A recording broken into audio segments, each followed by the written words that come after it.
দুর্লভ কাশ্যপ গল্প এক 20 বছর বয়সী গ্যাংস্টারে, যার চোখে কাজল, মাথায় তিলক, ঘাড়ে কালো গামছা, ভোলেনাথের পরম ভক্ত। যে কোনো কাজ করার আগে ভোলেনাথের পুজো করা, প্রত্যেকটা সমস্যাকে ধুয়োতে ওড়ানো। দেখতে সাধারণ হলেও আসলে অনেক ভয়ঙ্কর। মাত্র 16 বছর বয়সে উজ্জয়নের প্রত্যেকটা জায়গায় তার আতঙ্ক ছিল।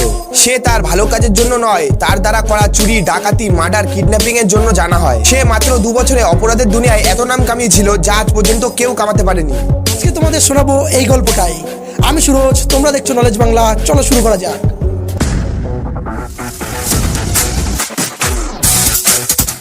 যখন 16 বছর বয়সে অন্য সব ছেলেরা নিজের জীবনকে একটি ভালো পথে নিয়ে যায়, তখন দুর্লভ তার জীবনকে খারাপ অপরাধের দুনিয়ায় নিয়ে যায়। সে তার বায়োতে ওপেনে লেখে, আমরা এখানে মার্ডার, ছিনতাই, পয়সা আদায় এবং সব রকমের ঝামেলাকে মিটাই। দুর্লভের মৃত্যু ঠিক ওভাবে হয় যেভাবে সে লোকেদের হত্যা করত। কেউ একজন বলেছে অপরাধের কোনো বয়স, কোনো সীমা, কোনো স্কুল হয় না। আজ দুর্লভ কাশ্যপের সম্বন্ধে জেনে তোমরাও ঠিক এমনটাই ভাববে। 8ই নভেম্বর সাল 2000, বিজনেস করা পিতা আর চাকরি করা মায়ের ঘরে জন্মগ্রহণ করে এক ছেলে। পিতা তার নাম রাখে দুর্লভ। পিতার ধারণা ছিল ছেলে বড় হয়ে সবার থেকে অন্য এবং বড় কিছু করবে। হলেও ঠিক এমনটাই, সে বড় কাজ তো করলো যা তাকে অপরাধের দুনিয়ায় নিয়ে গেল। এর শুরু স্কুল থেকেই হয়েছিল। প্রথমে স্কুলের শুরুতে দুর্লভ তার সিনিয়র এবং জুনিয়রদের ঝামেলা মেটাতে লাগলো। তারপর আস্তে আস্তে স্কুলে তার দাবদাবা আর আতঙ্ক বাড়তে লাগলো। সময়ের সাথে সাথে তার আতঙ্ক এত বেড়ে গেল যে তার বয়সী সব ছেলেরা তাকে রোল মডেল মানতে লাগলো। আস্তে আস্তে দুর্লভ তার সমবয়সী সব ছেলেদের নিয়ে একটি গ্যাং তৈরি করলো। আর গ্যাংয়ের প্রত্যেকটা মেম্বার দুর্লভ কাশ্যপের এক কথায় যে কাউকে মৃত্যুর ঘাটে নিয়ে যাওয়ার জন্য প্রস্তুত থাকতো। দুর্লভ কাশ্যপ নিজের গ্যাংয়ের সাহায্যে বেশিরভাগ শহরেই তার আতঙ্ক ছড়িয়ে রেখেছিল। আর এটাই কারণ ছিল ওখানকার বাসিন্দা এবং পুলিশের কাছে দুর্লভ কাশ্যপের অপরাধী হওয়ার।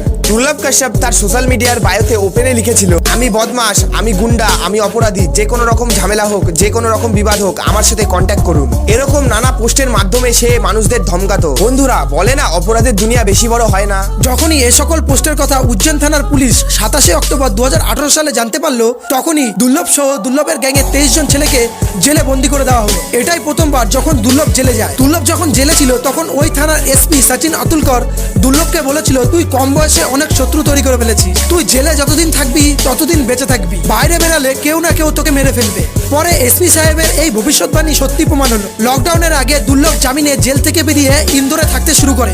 যখন লকডাউন খুলে দিল তখন সে তার মায়ের কাছে উজ্জয়ন ফিরে আসে। 6 সেপ্টেম্বর 2020 রাত ছিল, যখন দুর্লভ এবং দুর্লভের বন্ধুর জন্য তার মা ডালবাটি বানিয়েছিল। সবাই একসাথে খেয়েও ছিল। তারপর দুর্লভ তার 4 বন্ধুর সাথে চা সিগারেট খাওয়ার জন্য অমনোর ভুরার দোকানে রাত 1টার সময় পৌঁছায়। কিছুক্ষণ পর অন্য গ্যাংয়ের সাইনাবাজ, সাদাফ, ইরফান, রাজা, রামিজ ছাড়া আরো মেম্বার ওই দোকানে পৌঁছায়। পুরনো ঝামেলার জন্য দুই গ্যাং একে অপরের দিকে তাকাতাকি করতে থাকে। সাইনাবাজের সঙ্গে দুর্লভের কথা কাটাকাটি হয়। তারপর আর কি, সাইনাবাজ ও তার গ্যাং দুর্লভের ওপর চাকু দিয়ে আক্রমণ করে দেয়। দুর্লভ এই হামলার জবাবে সাইনাবাজের ওপর গুলি চালায়, যা তার কাঁধে গিয়ে লাগে। তারপর সাইনাবাজের বন্ধুরা দুর্লভের বন্ধুদের ওপর আক্রমণ করে দেয়। দুর্লভের সাথে 4 জন বন্ধু ছিল, যার তুলনায় সাইনাবাজের বন্ধুর সংখ্যা অনেক ছিল। সবাই মিলে চাকু দিয়ে দুর্লভের ওপর আক্রমণ করে এবং দুর্লভের বন্ধুরা নিজের জীবন বাঁচানোর জন্য ওখান থেকে পালিয়ে যায়। কাশ্যপের বন্ধু আসিফ বলেছে, সাদাফ চাকু চালাচ্ছিল আর চাওয়ালা ভুরা বলছিল, একে মেরে ফেল, একে বাঁচিয়ে রাখিস না। দুর্লভকে 34 বার চাকু ঢুকিয়ে মারা হয় আর মাত্র 20 বছর বয়সেই তার মৃত্যু হয়ে যায়। তো বন্ধুরা, এটাই ছিল গল্প দুর্লভ কাশ্যপের। বন্ধুরা, ভিডিওটি ভালো লাগলে অবশ্যই লাইক করবে এবং চ্যানেলটিকে সাবস্ক্রাইব করতে ভুলবে না।